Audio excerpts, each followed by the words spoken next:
Speaker साहब उस वक्त टाइम मांगा था जब पीएम साहब बैठे थे और वो तकरीर कर रहे थे और कुछ आइन और कानून की बातें कर रहे थे। प्लीज शुरू कीजिए। जी मैं शुरू कर रही हूँ। तो मैं तब से लेकर अब तक तो वो कह रहे ना हैरतों के दरिया में गोता जानूं कि समझ नहीं आ रही मुझे कि फिर क्रेडिट तो बनता है ना कि खान साहब ने इनकी भी आंखें खोल दी।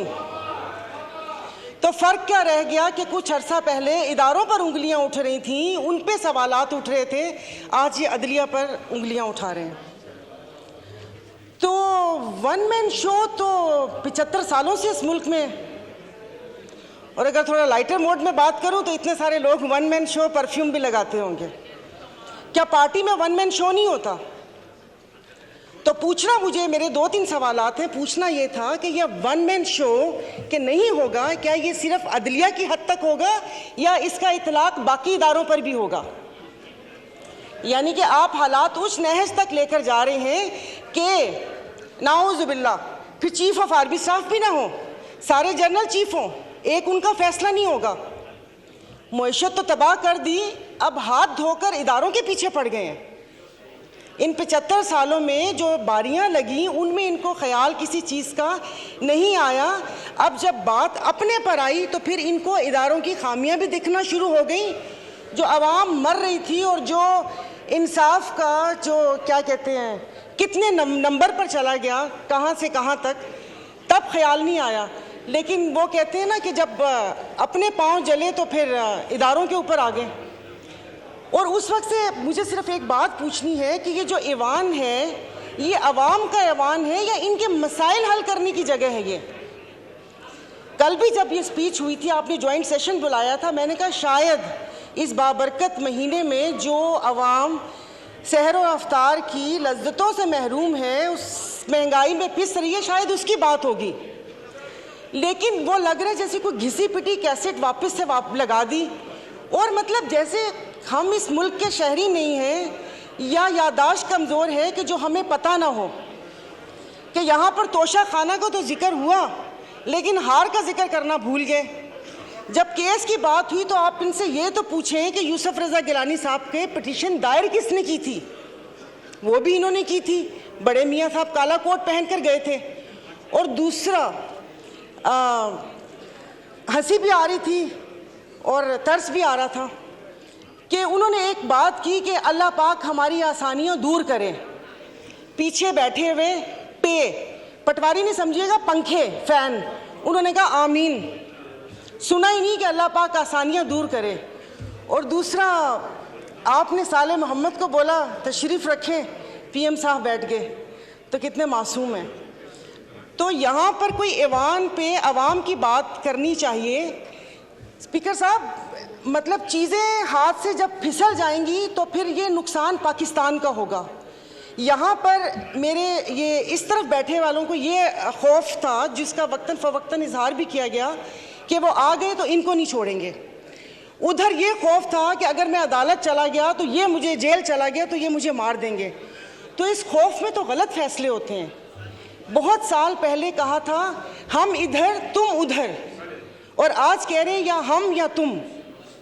ये तो इनके बका की जंग है। और अगर अफवाज ये एस्टेब्लिशमेंट के लिए कहा था कि 2018 में रिगिंग करके उनको लाया गया, स्पीकर साहब आपकी तवज्जो जी, तो बकौल इनके कि वो मुसल्लत किया, तो फिर हम अपना लहू किन के हाथों पे तलाश करें? किन के हाथों में अपना लहू तलाश करें? मतलब जो लाने वाले थे इन्होंने छोड़ दिया उनको, यानी कि वो नेक्स्ट टाइम भी वो कोई ऐसी गलती करें और इस मुल्क के ऊपर ऐसी चीज़ें मुसल्लत हों तो इन्होंने छोड़ दिया। तो मेरे ख्याल में कि जो अगली बारी है वो दूसरे इदारे की है। और बाकी अगर यहाँ से वहाँ गए तो वहाँ पर भी उनकी ही मदद शामिल थी, मैं बोल रही हूँ। और अफसोस इस बात का है कि मैं अभी अफ्तार बनाकर आई थी, दागी फलों से तो कोई फ्रूट चाट भी नहीं बनाता, इन्होंने हुकूमत बना दी। तो इनकी किसी बात के ऊपर कोई बिल, कोई चीज़ हमारी मुखालफत है। मैं इस चीज़ को नहीं करूंगी, भले वो किसी की इज्जत और तकरीम का बिल आए या ये बिल आए। और दूसरी बात स्पीकर साहब, यहाँ पर असेंबली ही पूरी नहीं है, आपकी 228 की स्ट्रेंथ ही नहीं है, तो कानून साजी कैसे होगी? इस कटी फटी लुटी फुटी असेंबली से आप ये कानून साजी करेंगे? तो बाकी बस ये कि एक्सपेंस बहुत सारी चीज़ें करने वाली थी जो नहीं हुई, ये पूरे के पूरी असेंबली को एक्सपेंस कर देना चाहिए जो यहाँ पर बैठे हुए। तो मैं इसकी मुखालफत करती हूँ, मेरी प्लीज़ पूरी बात सुन लीजिएगा। मैं बहुत देर से बैठी हुई थी, ये सब लोग अपनी नींद वींद पूरी करके इफ्तार करके आए हैं, हम लोग यहाँ पर बैठे हुए थे अपनी बारी का इंतज़ार करने के। खुदारा कि उस पर ना वो करें। अब एक शेर बनता है डस्के पे, सुना दूंगी। तो वो देखिए, तो ये ना करें कि चीज़ें हमारे हाथ से फिसल जाएं, अदलिया हो या अफवाज पाकिस्तान हो, हमारे लिए मोहतरम है। जब यहाँ पर सवाल उठना शुरू हो जाएंगे, वो पंजाबी का शेर है ना कि जितना ते हारना दो अलग शैवा, ए दुखिया नाल साढ़े यक्के ते ना मारो, इन दुखियों से आप इक्के मार रहे हैं। तो ये जिस तरीके से यहाँ पर बैठे हैं ना, वो डस्के का बहुत लंबा शेर है, डस्के वाले नाराज हो जाएंगे कि जिनकी फितरत में हो डसना वो डस के रहते हैं, तो डस्के वाले नाराज हो गए थे। तो प्लीज़ उसे क्या कहते हैं, ये मैं अपनी मुस्लिम लीग फंक्शनल GDA की तरफ से मैं इसको जो कानून साजी आप कर रहे हैं ज़ोर ज़बरदस्ती की घप्पा घोटाला 13 जमातों के साथ, उसको मैं अपोज करती हूँ। और खुदारा मुल्क को उस नहज पर ना लेकर जाएं जहाँ पर से वापसी नामुमकिन हो। सोशल मीडिया पे आपने इसराइल का हाल देख लिया होगा कि यहाँ पर खून और कश्त का बाजार गर्म ना करें।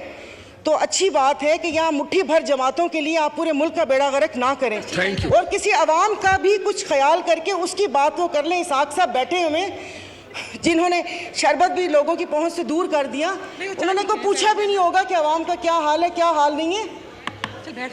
Thank you. बात